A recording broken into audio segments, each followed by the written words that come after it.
Bienvenue sur ordimer.com. Nous allons maintenant nous intéresser à la rubrique suivante du deuxième étage du panneau paramètres. Nous allons donc examiner les possibilités qui nous sont données par Windows 10 au niveau des options d'ergonomie. Alors, ces possibilités sont nombreuses. La première, c'est la possibilité d'avoir toutes les actions que nous faisons soulignées par un narrateur vocal.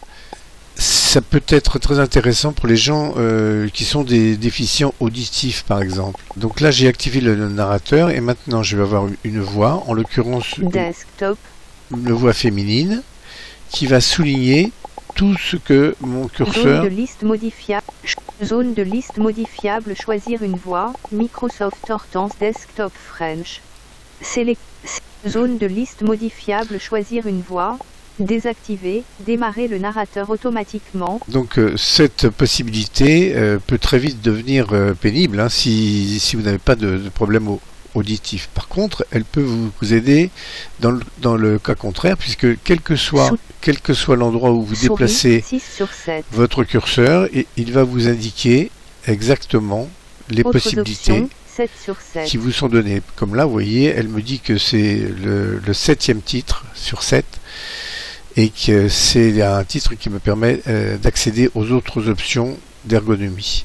Je vais désactiver le narrateur pour pouvoir continuer à vous expliquer tout ce qu'il est possible de faire avec ces options d'ergonomie. Alors là, vous voyez très bien hein, tout ce qu'il est possible d'activer. Au niveau des sons que vous entendez. Donc évidemment, ces possibilités ne vous sont données que si le narrateur est activé. Le chapitre d'après concerne plutôt les gens qui seraient déficients visuels. Alors la loupe, bien sûr sur mon ordinateur est désactivée. Si je l'active, j'ai bien ensuite la possibilité d'agrandir tout ce qui est sur mon écran à une certaine taille. Alors, même chose, hein, si vous n'en avez pas le besoin, je vous conseille de le désactiver car ça peut vite devenir assez difficile de suivre ce qui est sur votre écran. Vous avez également la possibilité d'inverser les couleurs, c'est-à-dire au lieu d'avoir un fond blanc sur votre écran, avoir un fond noir avec des lettres blanches.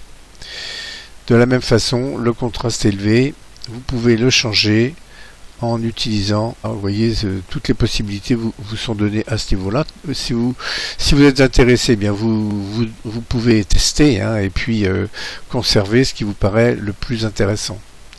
Même chose au niveau des sous-titres, vous pouvez laisser tout par défaut ou activer les sous-titres. Encore une fois, hein, c'est pour les personnes qui pourraient être déficients visuels ou auditifs. Hein.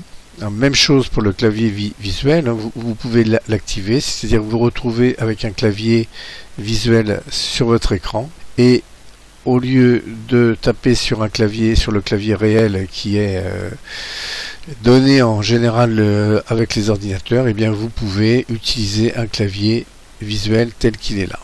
Donc lorsque je le ferme, il se désactive automatiquement. Vous pouvez étudier tous ces paramètres-là hein, et tester ceux qui conviennent le mieux à ce que vous voulez faire. Le chapitre suivant, le 6e, vous renvoie en fait à ce que nous avons vu dans les précédents titres pour la souris. Hein. Vous pouvez à ce niveau modifier la couleur, la taille et l'apparence de votre pointeur de souris. Vous voyez, moi pour que vous puissiez mieux suivre sur l'écran, il me fait une petite tache rouge.